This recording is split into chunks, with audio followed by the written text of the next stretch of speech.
할렐루야. 오늘 전 본 말씀을 근거로 해서 성령 충만한 자들의 할 일이라는 제목을 가지고 은혜를 나누겠습니다.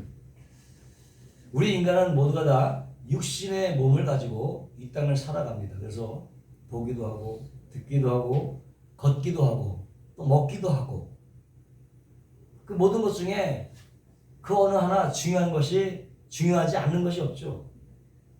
그러나 그 중에서도 우리 신체적으로 가장 중요한 것은 바로 우리의 얼굴이라고 하는 거예요. 얼굴은 그 사람을 대표합니다. 요즘 보니까 우리 희진이가 상당히 얼굴에 신경을 많이 쓰는 것 같아요. 화장도 좀 하고 그러는데 이 화장이라는 단어를 헬라어로 보면은 코스모스라는 표현. 헬라어로 코스모스예요. 코스모스는 우주라고 얘기하죠. 다시 말하면 질서를 잡는 겁니다. 화장이라는 것은 뭐냐? 질서를 잡는 거예요. 질서를 잡는 거예요. 까맣게 할 것은 까맣게 하고 희귀할 때는 희귀하면서 얼굴에 균형을 잡는 거야. 얼굴에 질서를 잡는 거예요. 근데 요즘에는요, 얼굴에 화장을 통해서 질서를 잡는 것을 훨씬 뛰어넘어서 아예 이제는 얼굴 전체를 재시공해. 예? 온갖 코도 수술하고, 예?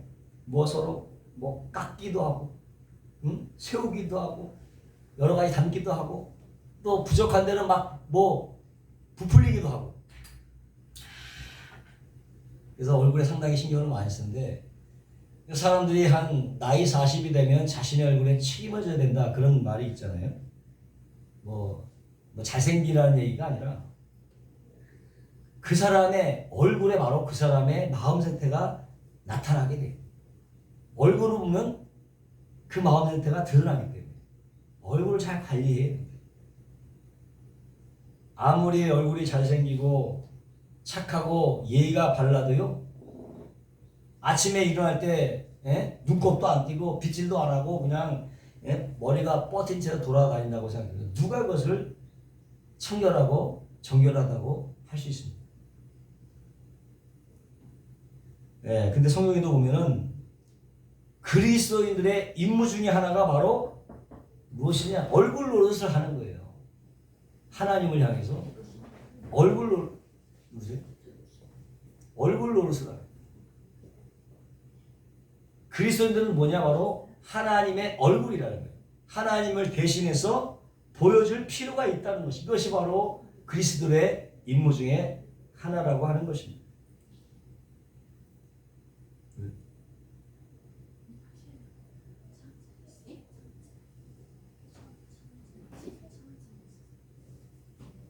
물론 직접적으로 성경에서는 얼굴이라는 말을 쓰지는 않지만은 그와 비슷한 단어들을 반복해서 쓰고 있는데, 바로 그게 무슨 표현이냐? 우리는 바로 그리스도인의 사신이다.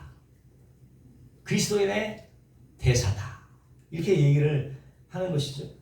그래서 하나님께서 내가 너희를 세상에 뭘로 보냈다? 대사관으로 임명했다. 그리스도인들 한 사람 한 사람 보면서 내가 너에게 세상을 보내는 대사관이라, 이렇게 말씀을 하시는 것입니다. 그리고는 뭐라고 또 얘기해요? 너희는 바로 그리스도의 편지다. 아멘. 그리스도의 편지다. 또는 그리스도의 향기다. 이렇게 성경은 얘기하고 있다는 것입니다. 결국 이 얘기는 바로 세상 사람들이 우리들의 모습을 보고 무엇을 파악한다?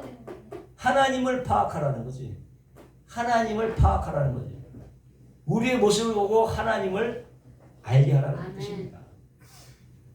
때문에 우리가 싫든 좋든 간에 우리 민주자들은 누구를 대표해야 된다? 하나님을 대표하고 하나님의 얼굴 노릇을 해야 된다는 그런 말씀인 거죠. 근데 어때요? 사실 처부터 봐도 그렇게 그렇지 못해.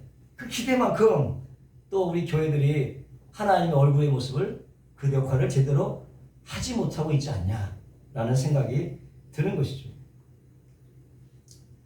예수님께서 십자가에서 죽으시고 사흘 만에 부활하시고 40일 동안 하나님의 나라를 전파하다가 승천하셨고, 그때 약속대로 오순절 다락방에 성령이 임하게 됐죠. 그때부터 성령의 시대가 열렸고, 이 새 시대에 뭐가 탄생했습니까? 교회라는 것이 탄생했습니다. 성령이 이 땅에 내려오심으로 말미암아 첫 번째 탄생한 것은 교회였단 말이에요. 그러니까는 성령이 임하는 첫날이 바로 교회의 생일날이었다는 말이에요. 교회의 생일날. 이때에 몇 가지 기적들이 나타났는데 그 기적들을 보고 너무나 희한하니까 주위 사람들이 모여들기 시작했어요. 야, 이거 너무 신기하다. 어떻게 이런 일이 일어날 수가 있느냐? 라고 말하는 사람이 있는가 하면은 또 한편에서는 아야, 저 미쳤다. 술 먹고 취했다. 이런 사람도 있었다는 거예요. 하나님의 똑같은 기적의 역사를 보고도 한 사람은 기적으로 인정하지만 하나님 미쳤다고 귀신의 역사라고 얘기하는 사람들이 있었다는 것입니다. 그러니까 사도 베드로가 성령이 충만해서 설교를 하기 시작하는데 딱 두 가지죠. 첫 번째 부정적이므로 너희가 오늘 본 것은 너희들이 생각하는 그런 것이 아니다. 부정하는. 너희가 생각하는 술 먹고 하는 것이 아니라는 거죠. 또 하나는 긍정적인 건 그런 게 아니라 바로 이러이러한 것이라고 긍정적인 메시지를 두 가지 기둥을 세우면서 설교를 하는데 먼저 아니라고 하는 것은 뭐냐? 부정한 것은 뭐냐? 때가 삼시다. 때가 삼시면 오전 9시에. 오전 9시에 술 먹는 사람이 어디 있냐? 암만 좋아도 그런 얘기 너희와 같이 취한 것이 아니라는 거죠. 부정하는 거. 그리고 16절에 이것은 뭐냐? 바로 이런 거 너희가 보고 이것은 선지자 요엘에게 말씀하신 것이 그대로 나타난 것이다. This is 바로 이것은 하면서 요엘 말씀을 인용해서 지금 베드로가 말하고 있는 거예요. 그러니까 이 사건은 하나님께서 기원전 830년 전에 이미 말씀하신 거예요. 앞으로 놀라운 시대가 열릴 텐데 뭡니까? 놀라운 시대라고 하는 거예요. 하나님이 놀랄 만한 시대가 뭐라고? 성령이 임하는 시대예요. 놀랄 만한 성령의 시대가 열린다. 응? 그 성령의 시대가 임할 때에 너희가 그 시대가 임했는지를 어떻게 너네가 알 수 있느냐? 라고 하면서 그 시대가 임하면 이런 일이 일어날 것이라고 미리 예언하는 말이 있다고 하죠. 그 중에서 가장 신기한 것이 뭐냐면 방언을 말하는 거예요. 성령이 임하자마자 입이 벌려서 방언을 말하는 거, 이것을 말씀하고 있는 거예요. 다른 개신족의 한 층에서는 이 방언 말하는 것을 되게 거부시하는 그런, 지금은 많이 적었지만 그렇게 얘기하는 분 있지만 이 방언이라고 하는 것은 하나님의 예언된 역사였다. 이걸 부인하면 안 되는 거예요. 이걸 부인하면 안 돼요. 이때 이 방언이라고 하는 것은 지금 우리가 생각하는 이런 방언과 약간 달라요. 내가 지금 한국말로 설교하잖아요. 그때 미국에 있는 사람들이 미국말로 들리는 거예요. 만약에 내가 여기서 한국말로 얘기하면 여기 유태인들이 있어 유태인의 말로 들려지는 거예요. 그런 방언이었단 말이에요. 정말 희한한 방언. 한마디로 통역이 필요 없는 방언이었어요. 내가 한국말로 얘기하면 여기 모든 사람이 다 각각의 말로 들었으니까. 아마 그때 이런 방언을 받았으면 아마 그 영어 학원들이 쫄딱 망했을 거야. 영어 배울 필요가 없어. 이런 방언의 역사가 있었다면 얼마나 놀라운 시대입니까? 이걸 하나님께서 이미 예언한 것이죠. 하나님이 가라사대 말세에 내가 내 영으로 모든 육체에 부어주리니 너희의 자녀는 예언할 것이요 너희 젊은이들은 환상을 볼 것이요 너희 늙은이들은 꿈을 꾸리라. 요일서의 말씀이에요. 하나님의 말씀. 여기서 말세라고 하는 것은 끝말자 세상, 세자. 세상의 끝을 의미하는 것이 아니라는 거예요. 잘못 이 한글로 이렇게 번역해서 말세는 세상 끝을 말하는 것이 아니라 메시아가 이 땅에 오고 난 이후가 말세는 거예요. 말세는 세상 끝이 아니에요. 메시아가 이 땅에 온 이후로는 말세가 되는 거예요. 그 지금 우리가 무슨 시대요? 그래서 말세의 시대를 하는 거예요. 메시아가 온 이후에 사니까 말세 시라는 거예요. 다시 말하면 성경적인 말세는 철저하게 누구와 관계가 되어 있다? 예수 그리스도와 관계를 맺고 있는 거예요. 말세라면 예수 그리스도와 관계에 있는 거예요. 우리가 보통 생각하는 시간 개념과는 전혀 상관이 없어요. 이거를 사람들이 오해를 하고 있는 거예요. 너 말세의 시작이 뭐냐? 바로 말세의 시작은 예수 그리스도께서 인간의 몸을 입고 이 땅에 오셔서 십자가에 달려 돌아가신 이후로 사흘 만에 부활하셔서 승천하신 그때부터가 바로 말세의 시작인 거예요. 아멘? 믿으시기 바랍니다.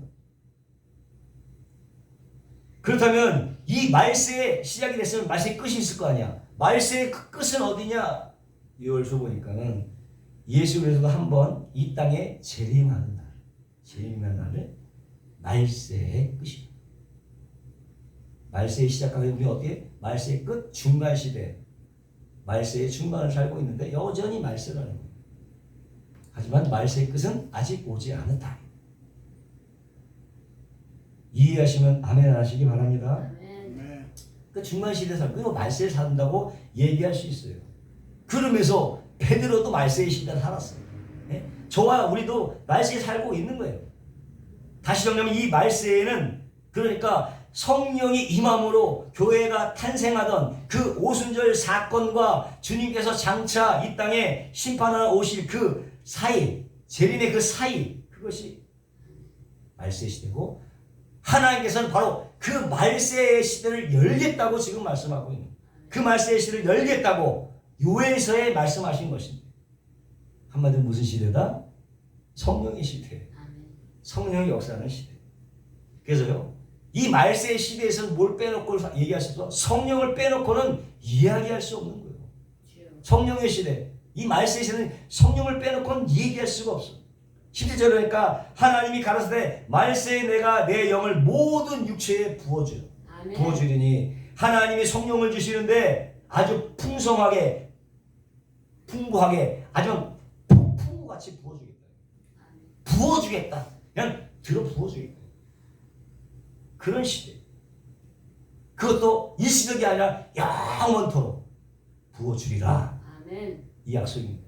영원토록 부어주리라. 이것이 다른 거죠.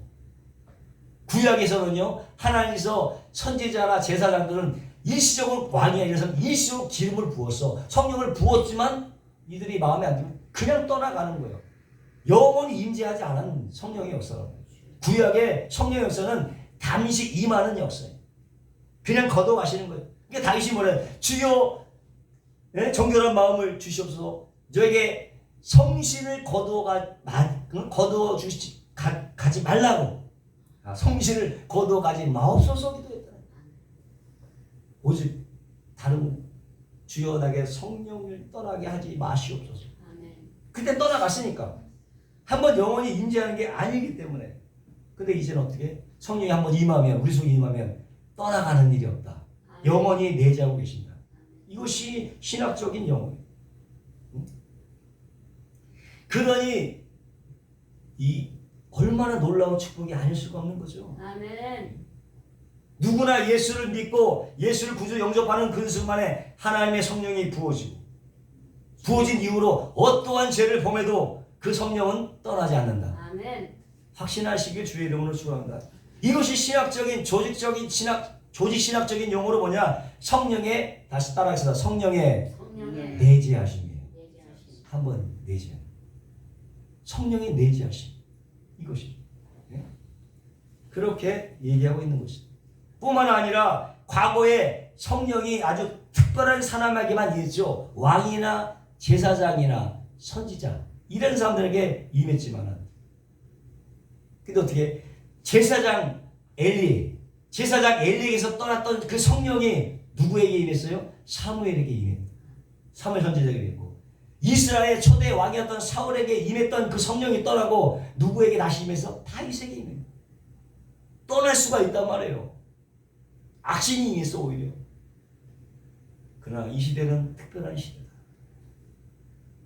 예수 그리스도를 믿는 사람은 누구에게나 성령을 영원토록 부어주신다고 약속합니다. 아멘.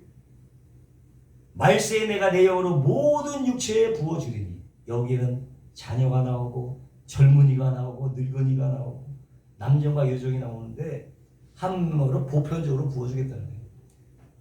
지위공과 지위고와 불문하고 남녀 불문하고 똑같이 나눠주겠다. 아멘. 정말 과거 세대가 한 번도 경험하지 못했던 놀라운 일이 벌어질 것을 하나님은 요엘 선지자를 통해서 기원전 130년 전 예수 오시기 전에 이미 예언해 주신 거죠. 그 첫 번째가 바로 예언이라는 것입니다. 예언. 너희 자녀들은 예언할 것이요. 그래서 예언이라고 하는 것은 미래에 일어날 막연한 일을 말하는 것이 아니라는 거예요. 예언이라고 하면 미래에 막연하게 일어날 일을 말하는 것이 아니라 하나님의 약속의 말씀을 대언하는 거예요. 말씀을 대언하는 것이 예언이죠. 그래서 구약의 모든 선지자들은 바로 예언자였다. 미래에 막연한 일을 말하는 점쟁이같이 말하는 것이 아니라 앞으로 하나님께서 하실 일들을 말씀했다. 이것이 바로 예언자라는 거예요. 하나님이 앞으로 일을 하실 일을 말씀하는 거예요. 그래서 예언자의 사명은 두 가지인데, 한 가지는 하나님께서 이 땅 가운데에 역사하실 일들을 미리 말하는, 일어날 일을 미리 말하는 것이고, 더 중요한 것은 그렇기 때문에 너희가 앞으로 이런 일이 하나님께서 할 거니까 너희가 어떻게? 정신을 바짝 차리고 현재를 잘 살아야 된다. 이 얘기죠. 정신 차리고 살아야 돼. 앞으로 하나님이 이렇게 행하실 건데 너희가 지금 정신을 차려서 올바르게 살아야 된다. 이거였어요. 선지자의 메시지는 그거예요. 결국 이들의 핵심적인 메시지는 하나님의 심판의 칼이 임하기 때문에 너희는 지금 회개해라. 이것이 선지자들의 역할이고 예언자들의 역할입니다. 회개를 촉구하는 거죠. 때문에 구약의 선지자들은 하나님께 들은 예언을 말하기 전에 뭘 할 필요가 있어? 아무렇게 얘기하면 되잖아요. 예언자가 하나님의 말씀을 들으면 어떻게 깊이 하나님의 마음을 깊이 들어가려면 어떻게 기도를 많이 해. 하나님과 마음을 통해하는, 하나님의 마음을 이해하는 게 대단히 중요한 거죠. 그것이 필요해요. 그래서 구약의 선지자 이사야나 다니엘이나 에스겔 같은 이 대선지자들은 한결같이 하나님 앞에 무릎 꿇고 기도했다는 거예요. 기도의 사람이었다. 무릎 꿇는 사람이었다. 그런 중에 하나님께서 그들에게 뭐예요? 뭘 가르쳐줘? 하나님의 자신의 마음을 심어주는 거죠. 하나님의 마음을 심어주는 거예요. 과연 누가 그러면 성령 충만한 사람입니까? 하나님의 마음을 깊이 이해하는 사람이 성령 충만한 사람이에요. 하나님의 마음을 깊이 이해하는 사람이 바로 성령 충만한 사람이에요. 이것은요, 일반 무속신앙과는 너무나 달라요. 한마디로 미신은 뭐냐? 미신은 나의 이익을 위해서 구하는 거잖아. 나의 목적을 위해서 기하는 거야. 지성이면 감천이라고 하면서 빌고 또 빌고 비는 거야. 거기에는 내 뜻만 있지 신의 뜻은 중요하지 않아요. 신의 뜻을 구하지 않는다고. 사람들이 차를 사면 어떻게 그 앞에다가 그냥 돼지 머리 넣고 막 막걸리를 붓잖아요. 왜? 사고 나지 말게 해달라고. 그렇게 하는 거 아니에요? 여기에 무슨 하나님의 뜻이 있어요? 여기에 무슨 신의 뜻이 있어요? 그냥 자신의 유익을 위해서 구하는 것이 미신이지. 그 미신이라고 해서 미신이라고. 열려라 참깨, 수리수리 마수리 같은 그런 거는 세계 백과사전에도 나와 있잖아요. 왜? 아무 뜻이 없기 때문에 나와 있지 않지.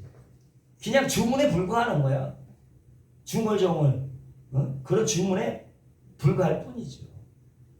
미신을 믿는 사람들은 또 신의 뜻을 알기를 원치 않습니다.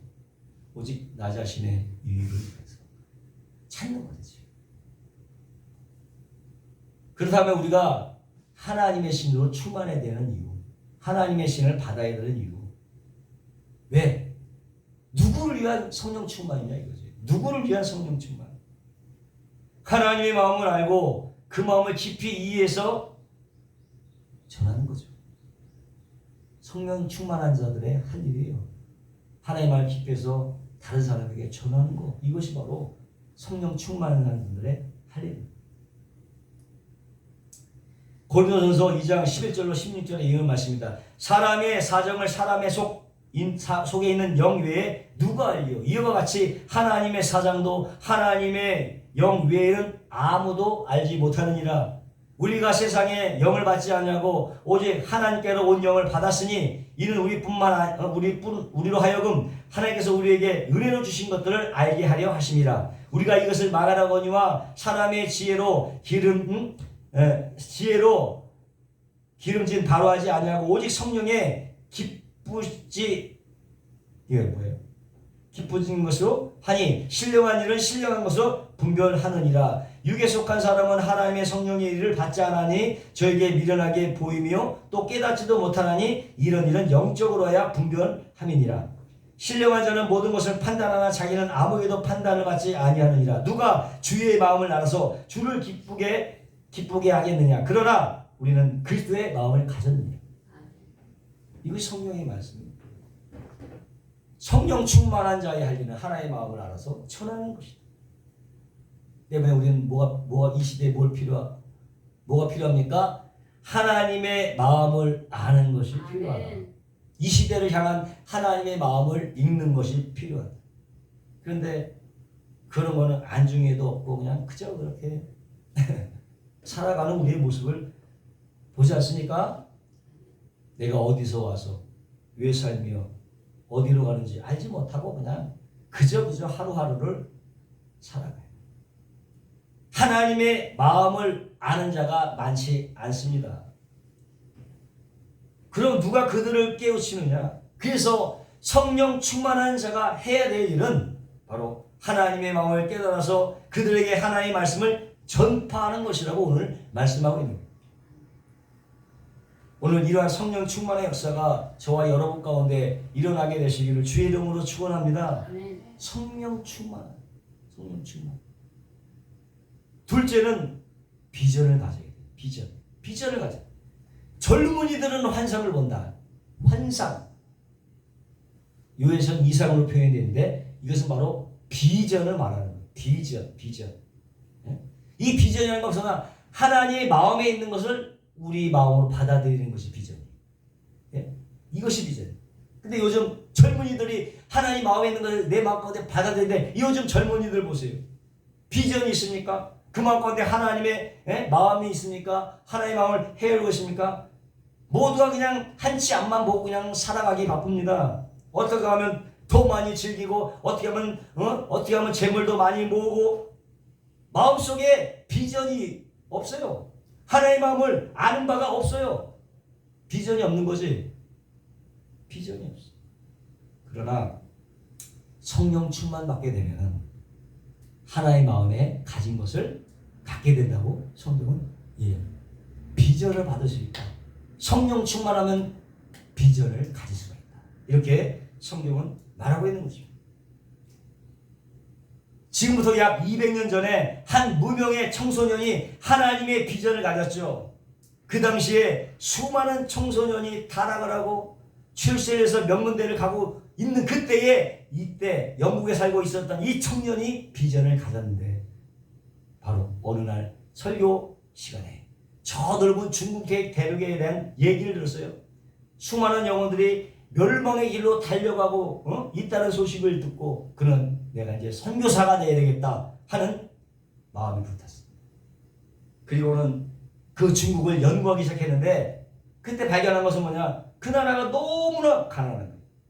너무나 가난해서 하루에 두 끼도 잘 못 먹는 거예요. 두 끼를 먹고 있는 거예요. 근데 자신을 보니까 하루에 꼬박 세 끼 다 챙겨 먹고 있어요. 너무나 풍족히 먹고 있는 거예요. 그래서 내가 어떻게 이런 가음으로 선교사를 가겠냐 하면서 그때부터 두 끼 먹는 것을 훈련을 했어요. 그러다 보니까 3년 후에 자기 체중이 한 10kg가 줄었다는 거예요. 그렇게 준비를 했어요. 또 중국에는 그 당시 차가 없어. 하루에도 그냥 16kg씩 매일 아침 구보 연습을 한 거야. 미리 가기 전에 연습을 쫙 뭐냐고. 왜 그랬을까요? 그 마음에 비전이 있었기 때문에. 하나님의 뜨거운 마음을 가졌기 때문에. 결국 이 17세의 청년의 이 비전 때문에 이 비전을 말미암아 중국에 놀라운 복음이 전파가 된 것인데 그가 바로 선교의 아버지였던 허드슨 테일러였다는 거. 바로 하나님의 비전이었죠. 하나님의 비전을 품은 사람. 잠언서에는 꿈이 없는 백성은 말한다. 거기서 꿈은 뭐냐? 비전이 없는 백성은 망한다고 그래요. 한 강부에게 아들이 있었어요. 너무나 배가 고팠고 때로는 구걸됐습니다. 그러나 그 입에서는 하나님의 찬송이 끊이지 않았습니다. 그가 부르던 찬송은 바로 이런 것입니다. 가난 너머의 찬란한 미래, 오 가난 너머의 내 찬란한 미래가 와 있네. 찬란한 미래를 보고 늘 찬송 부르면서 하나님에 대한 비전을 싹 틔운 거야. 하나님에 대한 비전. 아버지가 뭐 광고였으니까 뭐 그 가정이 오죽했겠어요. 근데 그때 그 동네의 한 중년 신사가 그 찬송 소리를 듣고 유심히 들었어요. 그러다 어느 날 그 중년 신사가 교통사고로 아들을 잃어버리게 됐습니다. 슬픔에 졌다가 그 소년에게 와서 너가 내 아들이 되어주지 않겠냐? 내가 너의 모든 학비를 되어주겠다. 그날 이후로 그 소년은 이 가난을 떨쳐버리고 좋은 환경에서 공부를 할 수 있었어요.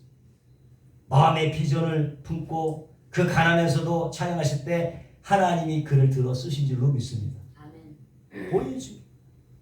그가 바로 누구냐? 그 유명한 종교 개혁했던 마틴 루터였다는 그가. 하나님이 이렇게 비전을 가진 자를 찾고 계시고 하나의 마음을 가진 자를 찾고 계시는 것입니다. 한 미국 땅의 뒷동산에서 4명의 젊은이가 모여 있었는데 타락한 미국을 바라보면서 주여 미국을 구원하여 주시옵소서. 이 동네를 구원하여 주시옵소서. 그렇게 기도했다는 거예요. 날마다 4명이 모여서 기도를 하는 가운데 그들의 시야가 점점 넓어져 세계로 확대되기 시작을 했습니다. 하나님이 그 가운데 한 젊은이를 들어서 세계를 변화시켰는데 바로 누구냐? 내비게이터의 창시자였던 도슨 투트입니다. 내비게이터의 창시자. 어떤 사람이 과연 성령 충만한 사람이니까 하나의 마음을 내 마음에 심는 자인 줄로 믿습니다. 주여 나를 사용하여 주시옵소서. 나의 인생을 드리오니 주여 내가 여기 있나이다. 나를 써 주시옵소서. 이런 사람들을 하나님은 찾으시고 계시는 거죠. 비전이 두 번째. 세 번째는 소망 가운데 살아갑니다. 너희 늙은이들은 꿈을 꾸리라. 꿈을 꾼다는 것은 밤중에 꿈을 꾸라는 게 아니라 소망 속에 살아간다는 거예요. 소망을 갖고 살아간다는 거예요. 비록 몸은 늙더라도 하나님 앞에 소망을 가질 수 있다는 거예요. 소망을 갖고 산다는 거예요. 늙은이에게는 소망이 있다. 그래서 하나님은 모세를 천년의 때에 부르지 않고 나이 80에 불렀잖아요. 인생이 다 끝나갈 즈음에 80. 지금은 100세 시대를 살지만 그 당시 80이면 생각이나 했겠어요. 80 그 즈음에 위대한 일을 하게 했다고 하는 것입니다.